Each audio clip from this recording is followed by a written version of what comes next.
Okay, we're good to go. Awesome. Great. Again, just for the recording, hello everyone. My name is Matthew, and my co-presenter Allie and I will be running through this Sharing Your Engineering Story seminar webinar together with you. We're glad to have you here, and yeah, thanks for listening.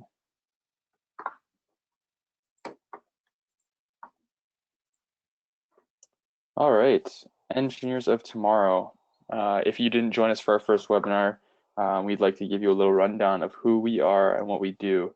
We're a nationally incorporated not-for-profit, and that actually just happened very recently, and we're excited to be recognized as one and to be kind of official. We partner with engineering companies, professional associations, and educators to transform the engineering profession, bringing more diversity. We want to teach the ability to learn from failure, to innovate, and to solve the most important problems of our century. We believe in the power of engineering outreach and that it will shape the future. And that's why we do our world-class engineering outreach, and why we invite you all along, and have partnered with you all as engineers to do this, to inspire and to instill the capacity of you and others to do the same. And we believe that by shaping the public's perception of engineering, especially young people in our school system, we can change its future and yeah, make it better. So behind the scenes, this is a little look at the team that's working kind of behind the scenes on the EIR program. So we have our founder, Erica Lee Garcia, our CEO, Becky White, and then, as Matthew mentioned, he and myself are both here for the summer as co-op students from the University of Waterloo.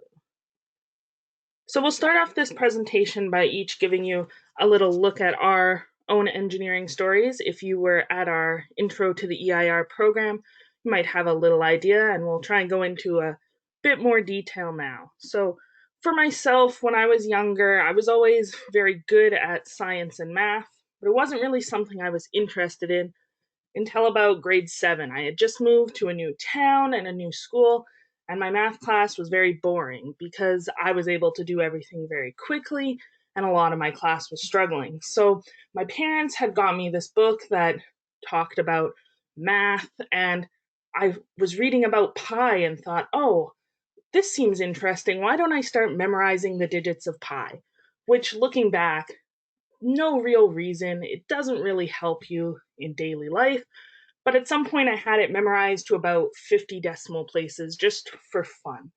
And I was sitting in my math class and I finished my math test early and I didn't have anything else to do. So I started writing out the digits of pi along the side of my sheet. And so the next day, my teacher called me over to her desk and was like, "What is this on your page?" And I was like, "Oh, it's pi." And she was very confused, like, "Why is it here?" I said, "Well, I finished early. I didn't have anything else to do. So I've been memorizing pi." And that kind of changed the way my math class was going because the teacher then said, "Okay, clearly you are bored. Let's start accelerating you through this." And I was able to do 2 years of math class in the next couple months, which was really great for me. It was kind of the first time I was really challenged in a math class in school. So when I got to high school, then I took a design and technology class, which was basically an intro to engineering course, but it wasn't marketed as such. So I didn't really know what engineering was, but I knew that this course about designing model cars and airplanes and bridges sounded interesting. So I took part and I was explaining it to my parents, and my dad said to me, "Oh, yeah, I'd love to see you do something in engineering." And I had that moment of, I don't even know what engineering was. And so I started researching a little more, and I realized that this was a profession that I found very interesting, and it seemed like a way I could apply the math and science that I love to actually solve problems. So in that course, usually we make CO2 cars out of wood in the wood shop, but that year our school had got a 3D printer. And so the teacher put out a challenge to the class of, if you want to learn how to 3D model and 3D print your project instead, you can do that. And no one else in the class took him up on that offer. except me. So I started learning how to use 3D modeling programs and CAD programs to design a 3D car. And then for our final project, we got to do anything we wanted. So I made my own chess set where I designed the pieces to each have the name of the piece written in the profile. And that was really my first opportunity to kind of apply those skills to learning 3D printing and problem solving. So for the next couple years in high school, I was obsessed with math and science. In grade 12, I overloaded so that I could take every science course my school offered while still taking the music courses and a politics course. And so I had always been interested in a variety of areas and different topics. So when I was trying to choose a university program, I heard about systems design at the University of Waterloo, which looks at more broad problem solving, looking at how we can connect different disciplines and do interdisciplinary research and problem solving. And so that was something very interesting to me because I was able to see how my biology and physics and chemistry courses could all combine when looking at mechanical and electrical and computer programming systems. So now this is actually my third co-op term. So my first co-op term, I was at the university running 3D printing and laser cutting services for students and staff, which was a very rewarding experience being able to help a lot of the engineering students prototyping their fourth year design projects, which was a very cool way to be introduced to engineering at university. And then my most recent work term before this one, I was in a high school in Toronto, actually, helping to run their engineering club in a very similar way that the EIR program runs activities. I was able to do that within a classroom setting, which was very interesting. And now I'm here. So my engineering story probably hasn't progressed as far as yours is, since I'm still a student. But that's my a little look at my story up until now. Now it's my turn. I definitely didn't have the same interest in maybe mathematics that Allie did. I did not remember 50 numbers of pi. What? Did Although I do everyone do remember, that? I thought everyone did that. No? yeah, no. Although I do remember doing a pi competition when I was in school, and the person who memorized the most amount of digits of pi won a pi. And then I think it only ended up being like 4 people participated or 3 people participated. So the teacher just gave the 3 of us pies. But anyways, yeah, my engineering story is different than Ali in terms of engineering has kind of been a part of my life um, throughout, as my father and his father were both engineers. So that kind of way of thinking and just the understanding of the profession was really forward in my childhood. Um, yeah, I've always been very interested in science and technology, how things work, and how they're made, um, and just constructing and solving different problems. When I was younger, you can see a picture on the slide there. That is a young Matthew. And I am sitting in a cardboard box with, I think that is an old printer. And basically, my dad would get us to do this sometimes where he would sit us down and give us a screwdriver and an old piece um, of technology that he's not using, whether that's a printer, a rotary phone, an answering machine, um, and give us a screwdriver and let us take it apart. Unfortunately, we were not able to put them back together um, because it wasn't a gentle activity. It was very it was very hands-on, and I assume many things got broken. Um, and don't worry, I'm sure that he made sure there were no capacitors within any of those things that would have given us a nice little shock when we were doing this. But yeah, I've always been interested in understanding how things work, whether that's constructing things with Lego, taking things apart like this. It's always been an interest of mine. And that came into when I was going into school, further into the education system, when I was getting involved in things like robotics, in programming, in math and problem solving. All these things were of interest to me, and going into high school, especially when I was able to join First Robotics Club. If you don't know what that is, that's um, uh, a global thing, but it's a global robotics organization that does school competitions. But that was very interesting for me, and really, really concreted, made my idea or my pursuit of engineering concrete. Um, and then I went in to pursue nanotechnology at the University of Waterloo. Um, Nanotechnology, why nanotechnology? When I was in high school, I did a project involving a chemistry project involving a piece of nanotechnology, and that got me very interested in the idea of using this technology to help people, especially in the medical area.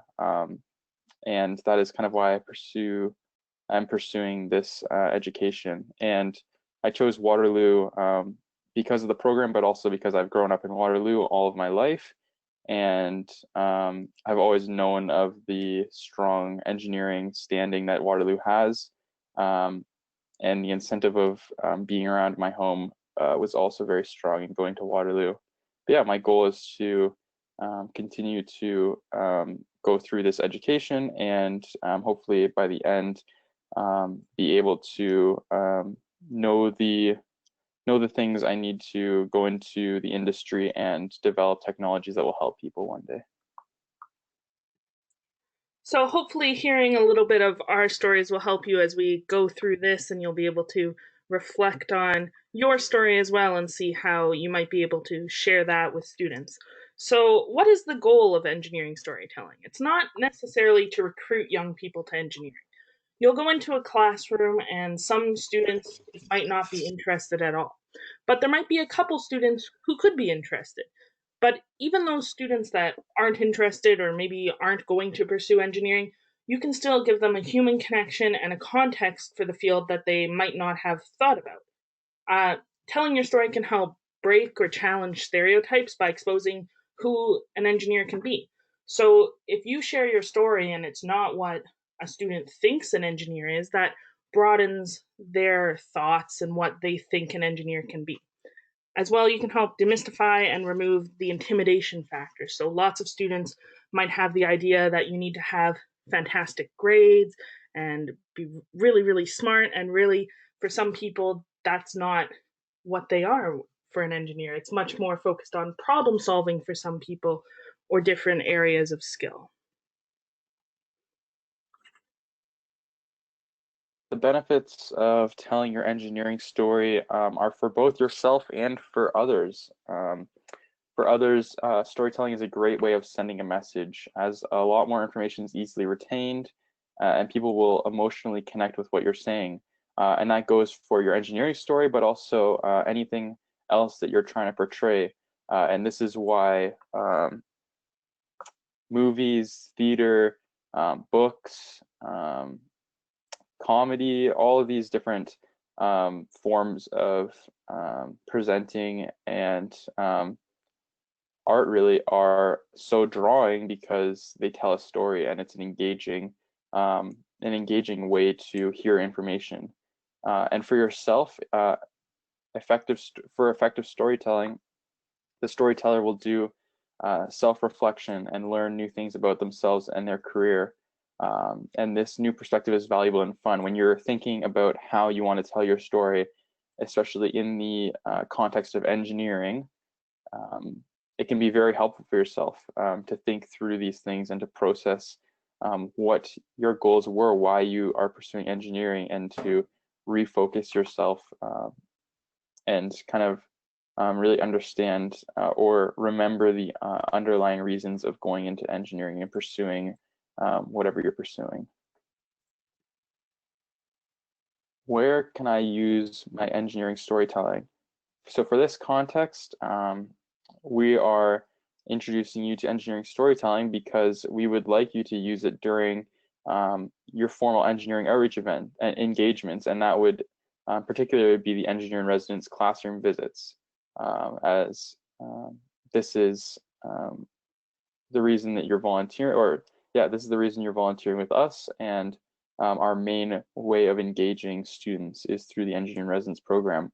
So this would be um, the main reason why we would, or where we would encourage you to tell your engineering story. But there are other places as well, youth workshops and National Engineering Month events.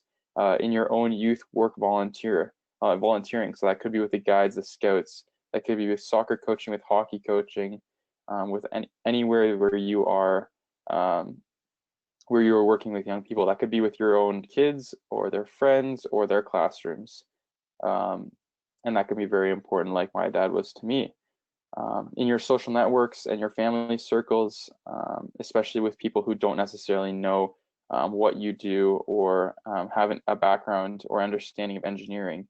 And you can also practice with your fellow students, whether you're a student like myself or Allie, or with your fellow engineers in the workplace. So now we're going to walk you through a bit of how you can build your engineering story. We'll provide some prompts, some tips, some do's and do nots. So that should help you as you start reflecting and putting together your engineering story. So a great place to start is by identifying yourself. Just say, my name is, and I am, and have a descriptor and include something you're proud of. This doesn't necessarily have to be just that you're a chemical engineer. You can put more details in, you could talk about any achievements you have, and this is a great sort of first impression and way to start your story.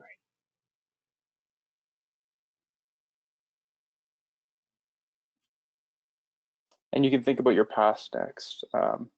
You can use language like, ever since I was little, I have loved, been fascinated by, wanted to know more about. One of my favorite memories was, and this could be something specific like, in my case, the take apart exercises that I did with my father. And in high school, I did something like when I joined the robotics club that was very important in my engineering story. And I'm sure you all have things to share from those experiences as well. So you can unpack your reasons and think about why you're an engineer. So I chose engineering because, and give your reasons at the time or your original thought process. So for me, I thought I wanted to be a mathematician because I was good at math and I enjoyed my math classes, but I realized that what I really liked about math was problem solving and applying that math to real world problems, which is why I started looking at pursuing a career in engineering. You could also talk about what I didn't know at the time was, and something that you've learned since that first reason. So now that I'm in university and I'm exploring some different areas, I've realized that pure math wasn't really what my passion was. I was much more interested in the sciences that use that math. So when I was younger, I thought I like math, but really it's that I like applied math.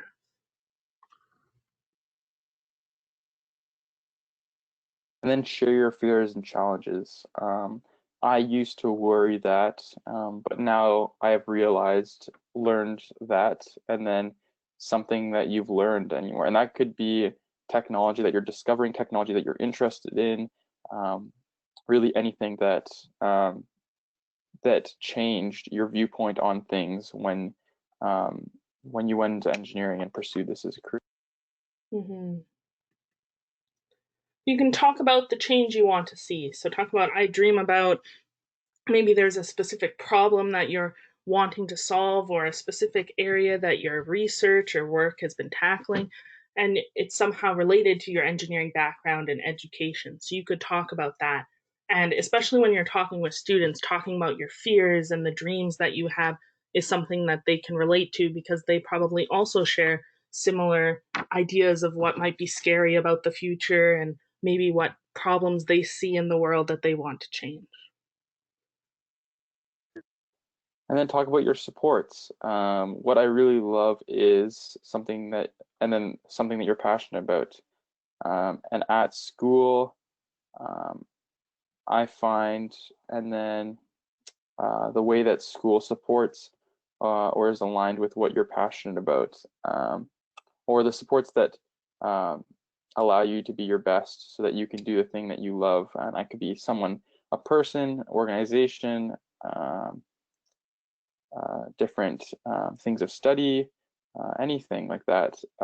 Just really encouraging young people to look or to know where to look for their own supports, giving them an idea of what the supports in their life could look like, especially when it comes to education and engineering. Hmm. So, a great way you can also end your stories and work it in is having a way to offer advice. And especially when you're talking with students, this is a great piece to use in your story because they look up to you as a mentor. So, hearing what you would offer as advice is often very interesting to them. So, you could say, my advice to you is, and it could be a reiteration of something that you said earlier or something that you learned that you can now share with students. And really talking to them at their level of, oh, I was once a student like you trying to figure out what I wanted to do, and this is my advice that I would offer. So you definitely don't need to use all of these. You can play around and reflect and change your story and adapt it for what works best for you and meshes best with your story. And over time, you'll develop a different story and you might change that depending on who you're talking to. But these prompts can be a really good place to start.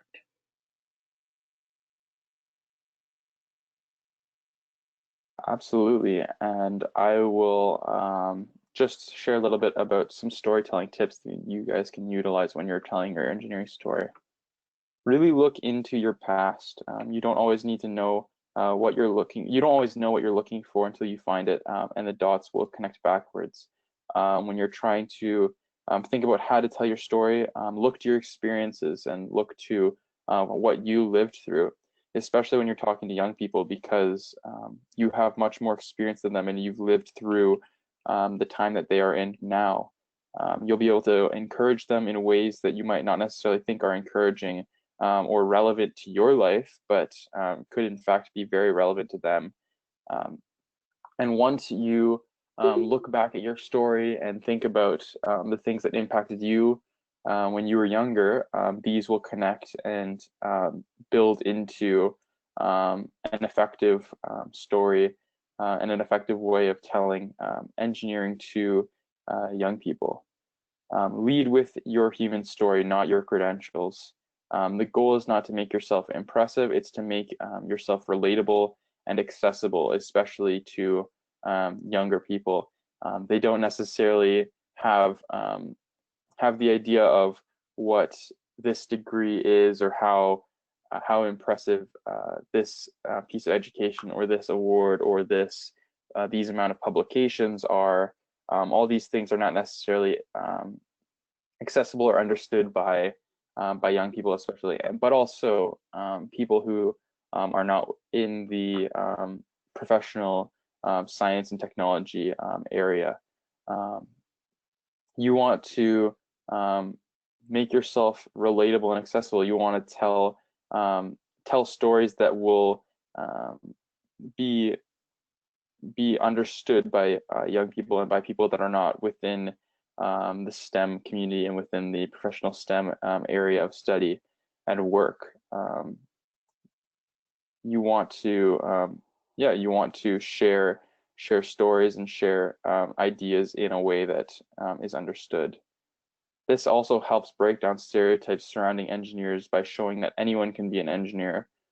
You don't necessarily need to be um, very intellectual or problem solver or be really good at math or science, but you can be creative. There's many ways of working in engineering. And know your audience. Talk about yourself when you were younger, when you were their age, like I said. Give examples and you use language that they can relate to. If it's a younger audience, keep your language simpler. Really understand at the level at which you should be engaging the people you're trying to teach or tell your story to. Definitely. So we have a couple specific do's and don'ts that we say when you're storytelling. So definitely do tell your story with enthusiasm and emotion. It's much more effective than standing in front of a group of students and reading off a script and not making eye contact and just going monotone all the way through. If you have some enthusiasm and you are clearly passionate about what you're talking about, it will be much more relatable. You can definitely rehearse your story many times before telling it, and as you go through, you'll be more rehearsed and you might have some better ideas of what you want to cover. Being descriptive is definitely important if you want people to be able to really visualize this story and feel connected with it. Adding in some details is always good. And keep it short and sweet. Try to keep it to 3 to 5 minutes. You don't want to be up on your soapbox for 10 minutes giving your whole life story. You'll lose focus. So if you can narrow it down and keep it short and sweet, you'll be much more effective. So some of the don'ts are: don't tell your story as if it's a business presentation. Like I said, having enthusiasm and emotion is very impactful. And don't tell details or plot lines that don't progress the story. So don't go off on a tangent talking about something that has nothing to do with anything else in your story. Try and keep it focused and stick to plot lines that carry throughout the story and really connect everything together. One other one here is: don't say, I'm a chemical engineer.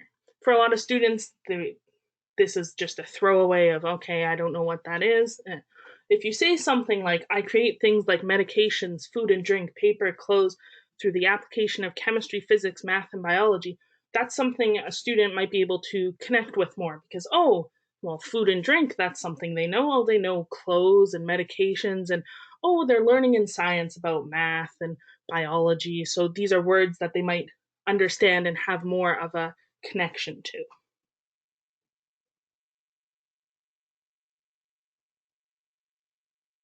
And here are some further resources for you to access that may be helpful in learning more about how to tell your engineering story. And these are links. I'm not necessarily sure if you'll be able to access them, or how you'll be access some of the links. I think we'll send them out in our follow-up email. And I think all of these are available if you go to eir.ca under the resources tab. I know all of these webinars will be on there, and most of these other resources can be found there as well. Awesome, yeah. And apart from those, you can again check out our social media pages on Facebook, Twitter, LinkedIn, Instagram, on our website. We post our blog posts where you can hear our story and some of the things we're thinking about as a team and as individuals. And you can check out and hear any other updates in terms of the program and what we are doing.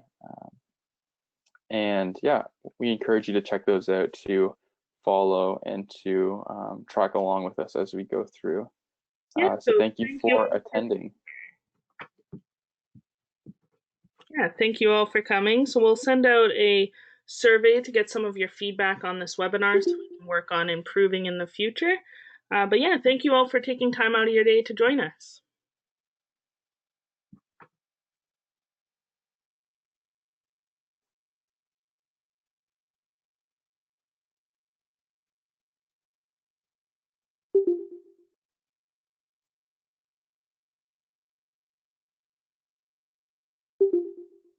Hi, I just have a question about the police check which I need to have before starting. Can you hear me clearly? Mm-hmm. Or being suggested at a oh boy, oh geez, I'm not even sure where. It was a few months ago. One thing that was, I don't want to say discouraged or frowned upon, but I was under the impression that